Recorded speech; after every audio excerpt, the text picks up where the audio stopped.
Hello upcoming officers, welcome back to my channel. ఈరోజు వీడియోలో మనం ఇంటర్నేషనల్ స్పేస్ స్టేషన్ ఇది అంటే ఏంటి, ఏ కంట్రీస్ ఉన్నాయంటే చూడండి. ఇది లో ఎర్త్ ఆర్బిట్లో 5 కంట్రీస్ ఉంటాయి. నెక్స్ట్ ఏంటంటే ఇండియా దీంట్లో పార్టా కాదో చూసుకోవాలి. ఇండియా అనేది పార్ట్ కాదు. ఇండియా వచ్చి ఓన్గా ఒక స్పేస్ స్టేషన్ 2035లో క్రియేట్ చేద్దాం అనుకుంటున్నాం.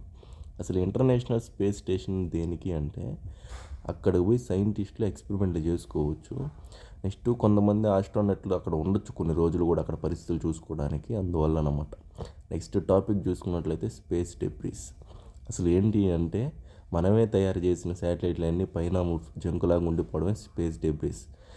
అంటే డిఫెన్స్ శాటిలైట్స్ అంటే పనికిరానివి, రాకెట్ స్టేజెస్, రాకెట్ ఊడిపోయినవి, ఏమన్నా కొలిషన్ అయినాయి అంటే గుద్దుకున్నవి ఏమన్నా అయినా కానీ మిగిలిపోయినవన్నీ అక్కడ పడిపోతాయి చెత్తలాగా. ఆ చెత్తే స్పేస్ డెబ్రీస్ అన్నమాట. అర్థమైందా?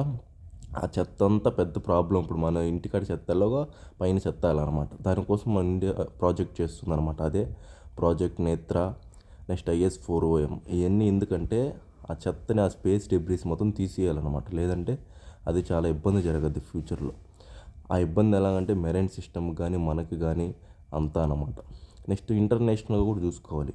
IADC అనేది కన్సిస్టెంట్ ఎఫర్ట్స్ చేస్తుంది అనమాట దీనికోసం. నెక్స్ట్ యునైటెడ్ నేషన్స్ అనేది కోపోస్ అనే దాన్ని తీసుకొచ్చింది స్టడీ చేయడానికి. నెక్స్ట్ ESA అంటే వాళ్ళదనమాట, యూరోపియన్ స్పేస్ ఏజెన్సీ వాళ్ళు క్లీన్ స్పేస్ ఇనిషియేటివ్ తీసుకొచ్చారు. అంటే ఆ స్పేస్ డెబ్రీస్, ఆ చెత్తనంతా తీసేయడానికి ఇవన్నీ ఎఫర్ట్స్ చేస్తున్నారు. ఇంటర్నేషనల్ లెవెల్లో, మన ఇండియా లెవెల్లో రెండు చెప్పాను, రెండు చూసుకోవాలి.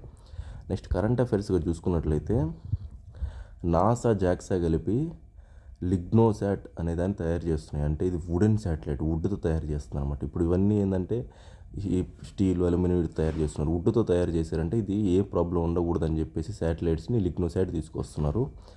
మీ ఐడియాస్ ఏంటి? ఈ స్పేస్ డెబ్రీస్ని తీసేయడానికి మీరు ఏమనుకుంటున్నారో ఐడియాస్ కింద కామెంట్ చేయండి. నెక్స్ట్ ఏంటంటే మరిన్ని వీడియోస్ కోసం మీరు ఏంటంటే లైక్ చేసి ఈ ఛానల్ని సబ్స్క్రైబ్ చేసుకోండి. మరిన్ని కొత్త వీడియోస్, కొత్త కంటెంట్తో డిఫరెంట్గా ముందుకు వస్తారనమాట. ఓకే ఫ్రెండ్స్, అయితే ఇంకా నెక్స్ట్ వీడియో కోసం మీరు వెయిట్ చేయండి. Until take care, bye.